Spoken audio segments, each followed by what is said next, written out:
Hello friends, welcome to my channel. आज हम biomechanics के फर्स्ट चैप्टर की स्टडी करेंगे। Biomechanical application to joint structure and function, ये फर्स्ट चैप्टर का नेम है, जिसमें पार्ट 1 और पार्ट 2 में डिवाइड किया गया है इस चैप्टर को। मेनली आज हम पार्ट 1 यानी kinematics and introduction to kinetics का स्टडी करेंगे, जिनके लिए हमने कुछ पॉइंट्स बनाए हैं। उन पॉइंट्स में हम इस चैप्टर को कवर करेंगे। पहले फर्स्ट पॉइंट यानी description of motion. First point जो है वो डिस्क्रिप्शन ऑफ मोशन है। जैसा कि हमने प्रीवियस लेक्चर में जब बायोमैकेनिक्स का लेक्चर लिया था तो उसमें हमने बताया था कि बायोमैकेनिक्स के इंट्रोडक्शन और डिविजन्स के बारे में। मैंने आई बटन में और डिस्क्रिप्शन बॉक्स में लिंक दे दिया है, आप उसे देख सकते हैं। और यदि आप नोट्स लेना चाहते हैं तो उसका भी लिंक हमने डिस्क्रिप्शन बॉक्स में दे रखा है। तो चलिए स्टार्ट करते हैं आज का topic, description of motion. Kinematics include a set of concepts that allow us to describe the displacement or motion of a segment without regard to the forces that causes that movement. Means kinematics जो है, जब हम motion की study करते हैं तो उसमें kinematics बहुत ही इंपॉर्टेंट होता है। काइनेमेटिक में सेटअप कॉन्सेप्ट लिया जाता है जो किसी भी सेगमेंट की मोशन या डिस्प्लेसमेंट को डिस्क्राइब करता है बिना उस फोर्सेस को ध्यान में रखे जो उस मोशन के लिए रिस्पॉन्सिबल है। मीन्स काइनेमेटिक्स जो है वो फोर्सेस को डिस्क्राइब नहीं करता है, वो सिर्फ मोशन को डिस्क्राइब करता है। डिस्क्रिप्शन ऑफ मोशन या डिस्प्लेसमेंट को डिस्क्राइब करता है। जैसा कि प्रीवियस लेक्चर में बात किया था कि काइनेमेटिक्स में हम केवल मोशन के डिस्क्रिप्शन पर फोकस करते हैं और काइनेटिक्स में मोशन के कॉजेस पर फोकस करते हैं। Okay, the human skeletal is quite literally a system of segments are levers. Although bones are not truly rigid, we will assume that bones behave a rigid levers. There are 5 kinematic variables that fully describe the motion or the displacement of a segment.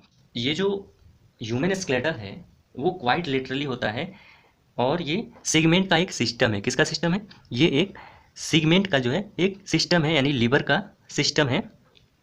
Liver क्या है कि अगर हम बात करें, ये example से देखेंगे, बट सेगमेंट क्या है, शोल्डर से और रिस्ट तक देखें कितनी सेगमेंट हैं। तो शोल्डर जॉइंट से और एल्बो जॉइंट तक एक सेगमेंट, और जो एल्बो जॉइंट से और रिस्ट तक सेकंड सेगमेंट, यानी शोल्डर से और एल्बो तक फर्स्ट सेगमेंट और एल्बो से रिस्ट तक सेकंड सेगमेंट। इस तरह से शोल्डर से रिस्ट तक टोटल 2 सेगमेंट हो रहे हैं। यानी हमारी पूरी जो स्केलेटल सिस्टम है वो किससे बने हैं? तो सिस्टम ऑफ सेगमेंट से, यानी सेगमेंट का क्या है? सिस्टम है जो हमारा पूरा स्केलेटल है। तो ये 5 वेरिएबल्स हैं काइनेमेटिक्स के। फर्स्ट है द टाइप ऑफ डिस्प्लेसमेंट यानी motion, the location in space of the displacement, the direction of the displacement of the segment, the magnitude of the displacement and the rate of change in displacement और the rate of change of velocity. ये 5 variables हैं जो kinematics के variables हैं। Now अब हम देखेंगे type of displacement और मोशन। टाइप ऑफ डिस्प्लेसमेंट ने डिस्प्लेसमेंट के कितने टाइप्स होते हैं या मोशन के कितने टाइप्स होते हैं, तो हम यहाँ पे डिवाइड किए हैं टाइप ऑफ डिस्प्लेसमेंट को 3 टाइप्स में: translatory motion and rotatory motion and general motion. Translatory motion को लीनियर डिस्प्लेसमेंट, रोटेटरी मोशन को angular displacement and general motion को, इन दोनों के कंबाइन जो डिस्प्लेसमेंट वो जनरल मोशन होता है। तो हम ट्रांसलेटरी मोशन में बात करें तो it is the movement of a segment in a straight line. जब हम ट्रांसलेटरी मूवमेंट देखेंगे तो इसमें जो सेगमेंट की मूवमेंट होगा, ये जो सभी मोशन हो रहा है ये हमारी बॉडी में हो रहा है या बॉडी के किसी सेगमेंट में हो रहा है, ठीक ना। तो हम बॉडी से रिलेटेड पढ़ रहे हैं तो बॉडी के सेगमेंट में मोशन हो रहा है। जब ये बॉडी के सेगमेंट में अगर ट्रांसलेटरी मोशन होगा तो ट्रांसलेटरी मोशन किस डायरेक्शन में होगा? It is the movement of a segment in straight line. जब ये मूवमेंट होगा तो ये एक स्ट्रेट लाइन में मूवमेंट होगा, यानी सीधी लाइन में मूवमेंट होगा। In true translatory motion, each point on the segment move through the same distance at the same time in parallel path. Means यदि किसी भी सेगमेंट में जब सेम डिस्टेंस सेम टाइम और पैरेलल पाथ में जब मूवमेंट होगा तो वो कौन सा मूवमेंट होगा? ट्रांसलेटरी मूवमेंट होगा। यानी जो डिस्प्लेसमेंट होगा उसमें वो लीनियर डिस्प्लेसमेंट होगा, एक स्ट्रेट लाइन में डिस्प्लेसमेंट होगा। ओके, नाउ अब हम देखते हैं रोटेटरी मोशन यानी angular displacement. It is the movement of segment around fix axis यानी centre of rotation in curve path. In true rotatory motion each point on the segment moves through same angle at the same time at the constant distance from the centre of rotation, यानी COR। जो rotatory motion है, इसमें इस motion में segment में जो movement होता है वो एक फिक्स एरिया में होता है, वो एक फिक्स एरिया में होता है, यानी एक पॉइंट के अराउंड होता है। उस पॉइंट को हम सेंटर ऑफ रोटेशन कहते हैं। ये मूवमेंट होता है, उस पॉइंट को हम सेंटर ऑफ रोटेशन कहते हैं। तो रोटेटरी मोशन में सेगमेंट का प्रत्येक पॉइंट यानी ईच पॉइंट सेम एंगल में, इसमें सेम एंगल में, सेम टाइम पर और एक कांस्टेंट डिस्टेंस, किससे, COR यानी सेंटर ऑफ रोटेशन जो पॉइंट है उससे एक कांस्टेंट डिस्टेंस में ये मूव करेगा, मूवमेंट करेगा। तो ये रोटेटरी मोशन है। और रोटेटरी मोशन में कौन सा डिस्प्लेसमेंट होता है, एनुलर डिस्प्लेसमेंट, यानी एक एंगल बना के एक आर्क में जो डिस्प्लेसमेंट होता है वो होता है। नाउ अब हम बात करते हैं जनरल मोशन की। जनरल मोशन को हम कर्वीलिनियर मोशन भी कहते हैं। कर्वीलिनियर मोशन में क्या होता है कि जब किसी भी सेगमेंट में दो मोशन एक साथ, कौन कौन से, ट्रांसलेटरी मोशन और रोटेटरी मोशन, दोनों मोशन जब एक साथ हो रहा है उस सेगमेंट में तो उसे हम बोलेंगे जनरल मोशन यानी कर्वीलिनियर मोशन। इनमें दोनों डिस्प्लेसमेंट होगा, लीनियर भी होगा और एनुलर भी होगा। नाउ ये पर्सन है जो इस कप को पकड़ करके यहाँ से इस डायरेक्शन में लेके आता है यहाँ तक। तो ये पर्सन जब इस कप को पकड़ता है तो इसके एल्बो में जो मूवमेंट हुआ वो कौन सा मूवमेंट हुआ, ट्रांसलेटरी मूवमेंट हुआ, मतलब स्ट्रेट लाइन में मूवमेंट हुआ, यानी लीनियर डिस्प्लेसमेंट हुआ। और जब ये कप को इस डायरेक्शन में यहाँ तक लेके आता है तब इसके एल्बो में जो मूवमेंट हुआ वो रोटेटरी मूवमेंट हुआ, यानी ये जो पॉइंट दिख रहा है ये सेंटर ऑफ रोटेशन है, इसी के अराउंड ये रोटेटरी मूवमेंट हुआ और इसमें एनुलर डिस्प्लेसमेंट हुआ। तो इस प्रकार से एनुलर डिस्प्लेसमेंट और लीनियर डिस्प्लेसमेंट दोनों कंबाइन जब मूवमेंट होते हैं तो उसे कर्वीलिनियर मोशन या कर्वीलिनियर मूवमेंट कहते हैं। नाउ अगर हम बात करें एग्जांपल की, तो an example of translatory motion is the anterior draw test for ACL integrity. Ideally the tibial plateau translate anteriorly from the starting position to the ending position. हम example में अभी देखेंगे। As the examiner export a linear load on the proximal tibia. Under ideal condition, each point of the tibia moves through the same distance at the same time in parallel path. जब हम translatory motion की example की बात करें तो इसमें एसियल integrity के लिए जो टेस्ट होता है एंटीरियर ड्रॉ टेस्ट, इसमें जब एग्जामिनर टेस्ट करता है तो फीमर की जो लास्ट पॉइंट है, एंडिंग पॉइंट है, उसको ग्रिप करता है और टिबिया का जो प्रॉक्सिमल पॉइंट है उस पर ये लीनियर फोर्स अप्लाई करता है। लीनियर क्या करता है, फोर्स अप्लाई करता है इस डायरेक्शन में। तो इस कंडीशन में टिबिया का जो है प्रत्येक पॉइंट यानी हर एक पॉइंट क्या करता है, सेम डिस्टेंस में, किसमें, सेम डिस्टेंस में और सेम टाइम पर एक पैरेलल पाथ में क्या करता है, मूव करता है, जो एक ट्रांसलेटरी मोशन का एग्जाम्पल है। यानी इसमें लीनियर डिस्प्लेसमेंट हो रहा है। इसमें कैसा डिस्प्लेसमेंट, लीनियर डिस्प्लेसमेंट हो रहा है। नाउ अगर रोटेटरी मोशन का एग्जांपल लेंगे तो रोटेटरी मोशन में each point in the tibial segment moves through the same angle at the same time at a constant distance from the centre of rotation. ये centre of rotation से एक constant distance में ये उस point के around ये movement करते हैं सेम एंगल में। जब हम नी जॉइंट को रोटेशन कराएंगे तो इसमें हम जब फोर्स अप्लाई करेंगे रोटेशन के लिए तो इसमें जो मोशन होगा वो टिबिया का हर एक सेगमेंट एक सेम एंगल पे, सेम टाइम पे, जो इसका सेंटर ऑफ रोटेशन है, सेंटर ऑफ रोटेशन ये जो ये लिखा हुआ दिख रहा है ये इसका सेंटर ऑफ रोटेशन है। तो सेंटर ऑफ रोटेशन से एक कांस्टेंट डिस्टेंस से क्या करेगा, रोटेट करेगा, मूव करेगा।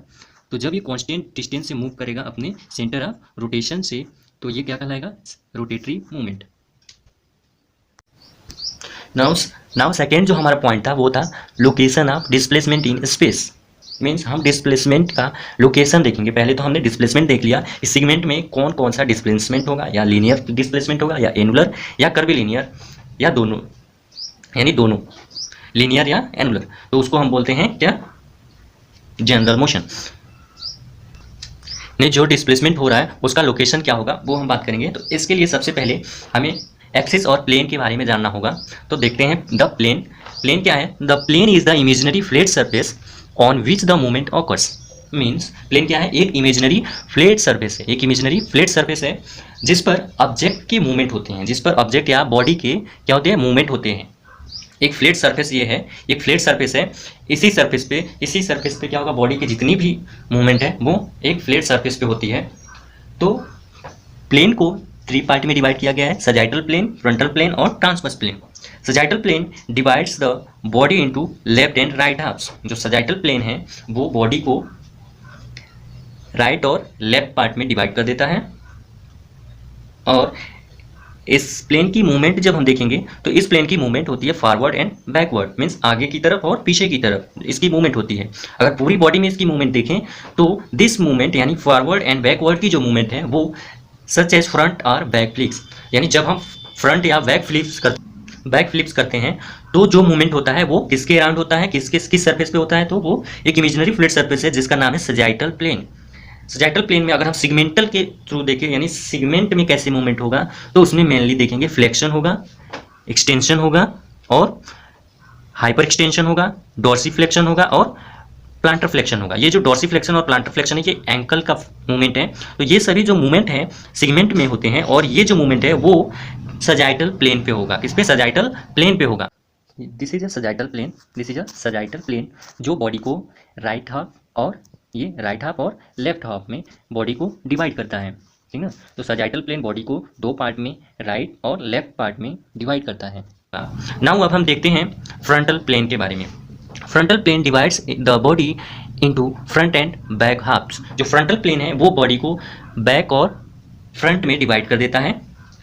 अगर हम इसकी मूवमेंट की बात करें तो साइडवार्ड यानी साइड की तरफ और वर्टिकल मूवमेंट्स होते हैं इसमें। अगर सिगमेंट की बात करें, सिगमेंट में कैसे मूवमेंट होता है इसमें, तो adduction, lateral flexion, elevation and depression of scapula, upward and downward rotation of scapula and radial deviation and ulnar deviation. ये रिस्ट की जो मूवमेंट है ये radial deviation and ulnar deviation, ये जितने भी मूवमेंट है वो एक सिगमेंट की मूवमेंट है और ये फ्रंटल प्लेन पे होते हैं। This is the frontal plane, this is the frontal plane जो बॉडी को डिवाइड करता है बैक और फ्रंट हाफ में, जो बॉडी को किसमें, बैक और फ्रंट में डिवाइड करता है। Transverse plane divides the body into top and bottom. जो ट्रांसवर्स प्लेन है वो बॉडी को टॉप बॉटम यानी अपर और लोअर हाफ में डिवाइड कर देता है। और इसमें जो मूवमेंट होता है वो rotation around the vertical axis. इसमें वर्टिकल एक्सिस के अराउंड जो होता है रोटेटरी मूवमेंट होता है।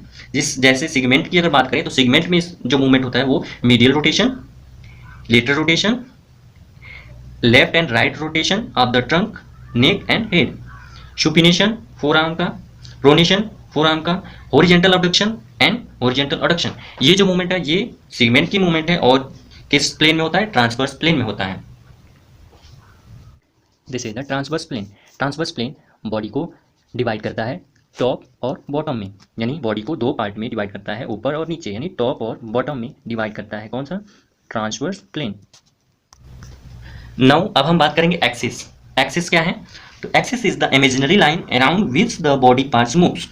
प्लेन क्या था? एक फ्लैट इमेजिनरी सरफेस था जिस पे मूवमेंट हो रहा था। बट एक्सिस क्या है कि ये एक इमेजिनरी लाइन है, ये एक इमेजिनरी लाइन है जिसके अराउंड में मूवमेंट होता है, यानी एक्सिस के अराउंड में मूवमेंट होता है और प्लेन के ऊपर मूवमेंट होता है। तो एक्सिस 3 टाइप्स में डिवाइड किए गए हैं। फ्रंटल एक्सिस जिसको एक्स एक्सिस भी बोलते हैं, वर्टिकल एक्सिस जिसको वाई एक्सिस बोलते हैं और जो सजाइटल एक्सिस जिसको जेड एक्सिस बोलते हैं।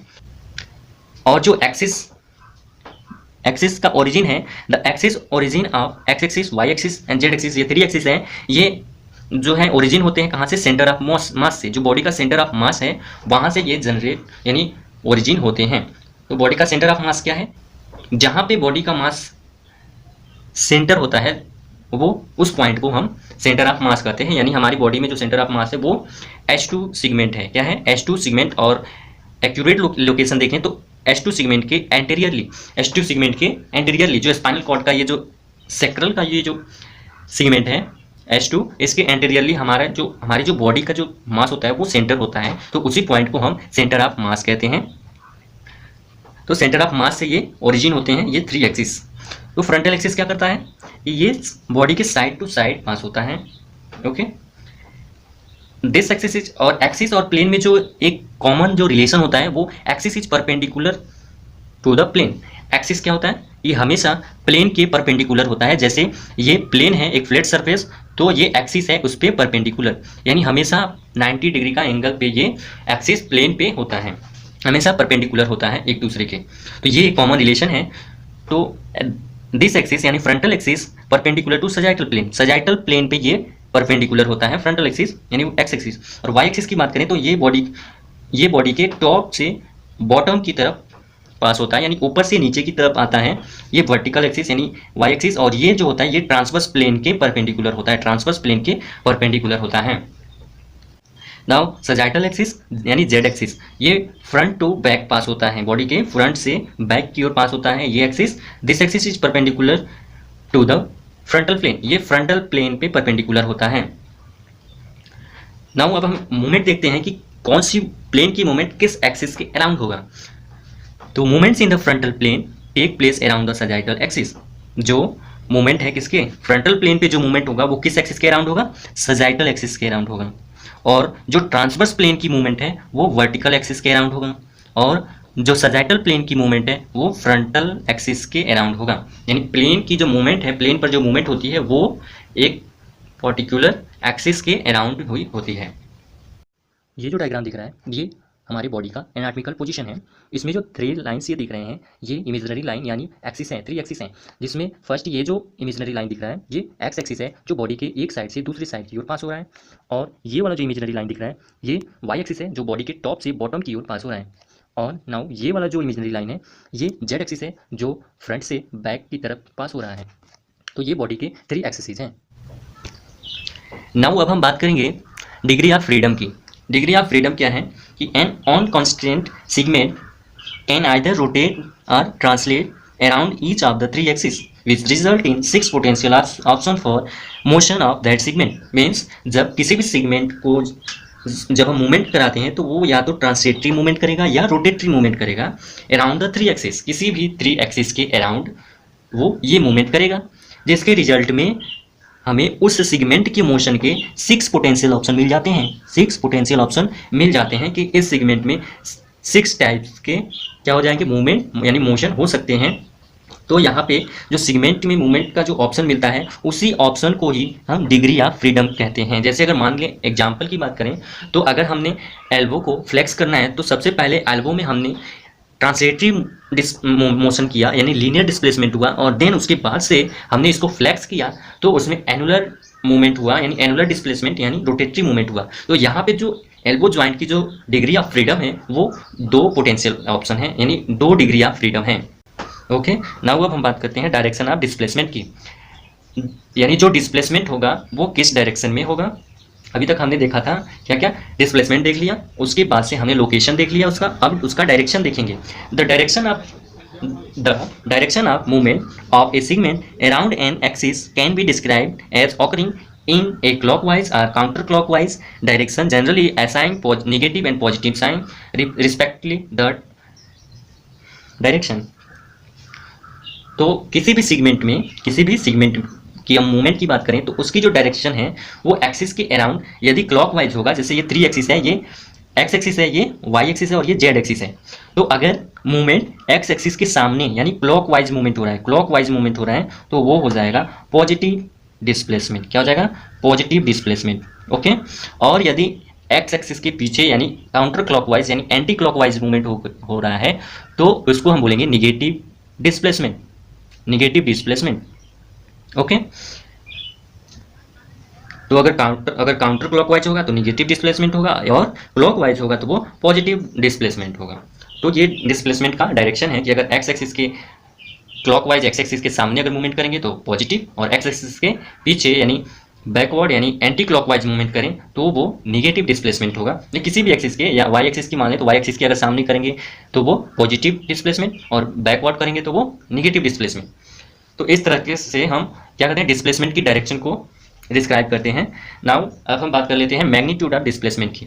मैग्नीट्यूड ऑफ डिस्प्लेसमेंट क्या होता है कि magnitude of rotatory motion of a segment can be given either in a degree, US unit और रेडियन। यूएस यूनिट में इसको रेडियन कहते हैं। जो डिग्री होती है, जो रोटेटरी मोशन होती है वो एक एंगल में होती है, तो उस एंगल को या तो डिग्री या यूएस यूनिट में हम रेडियन में उसको रिप्रेजेंट करते हैं। ये एल्बो है और एल्बो को हमने ऐसे मूव किया तो इसमें रोटेटरी मूवमेंट हुआ। क्या हुआ, रोटेटरी मूवमेंट हुआ, और यह रोटेटरी मूवमेंट एक आर्क पर हो रहा है। किस पे हो रहा है, एक आर्क पर हो रहा है। ये जो दिख रहा है ये एक आर्क पे हो रहा है, मतलब इसमें रोटेटरी मूवमेंट हो रहा है और यह आर्क एक एंगल फॉर्म कर रहा है। क्या फॉर्म कर रहा है, एंगल फॉर्म कर रहा है, जो क्या रिप्रेजेंट करता है, मैग्नीट्यूड ऑफ डिस्प्लेसमेंट। जो यहाँ पे डिस्प्लेसमेंट हुआ उसका मैग्नीट्यूड कितना हुआ, 1 रेडियन हुआ। कितना, 1 रेडियन हुआ। नाउ अब हम बात करते हैं रेट ऑफ डिस्प्लेसमेंट की। रेट ऑफ डिस्प्लेसमेंट क्या है? The magnitude of displacement is important the rate of change in the position of the segment any displacement per unit time is equal important. Displacement की rate की बात करते हैं तो उसमें हम स्पीड, वेलोसिटी और एक्सेलरेशन की बात करते हैं कि इसलिए ये हमारे लिए इंपॉर्टेंट हो जाता है। जब हम मूवमेंट करते हैं तो वो किस स्पीड से कर रहे हैं, उसकी वेलोसिटी क्या है, वो कितने एक्सेलरेशन है, ये सब देखने के लिए हम रेट ऑफ डिस्प्लेसमेंट देखते हैं। तो अगर हम बात करें स्पीड की, तो स्पीड को हम displacement per unit time regardless direction, इस टर्म से हम बता सकते हैं कि स्पीड क्या है। Speed displacement per unit times, जो डिस्प्लेसमेंट हो रहा है वो पर यूनिट टाइम हो रहा है रिगार्डलेस डायरेक्शन, बिना डायरेक्शन को बताए। जो स्पीड है वो डायरेक्शन को डिस्क्राइब नहीं करता है, सिर्फ वो डिस्प्लेसमेंट को डिस्क्राइब करता है। ओके, जो वेलोसिटी है वो डिस्प्लेसमेंट पर यूनिट एक डायरेक्शन भी ये क्या करेगा, बताएगा, और ये स्पीड भी बताएगा। एक्सेलरेशन क्या है? Change of velocity over time per unit time, यानी जो एक्सेलरेशन है वो वेलोसिटी में जो चेंजेज होती है टाइम यूनिट पे, तो उसको हम एक्सेलरेशन बोलते हैं। और ये हमारे बायोमैकेनिक्स में इसलिए बात करते हैं क्योंकि जब हम कोई भी थेरेपी या कोई भी मूवमेंट या पेशेंट को जब हम असेसमेंट या ट्रीटमेंट की बात करें तो दोनों ही पर्पज़ में ये यूज करते हैं और इसका यूज इम्पोर्टेंट हो जाता है। जिसके लिए हम जो यूज करते हैं उसे हम बोलते हैं इलेक्ट्रोगोइनोमीटर।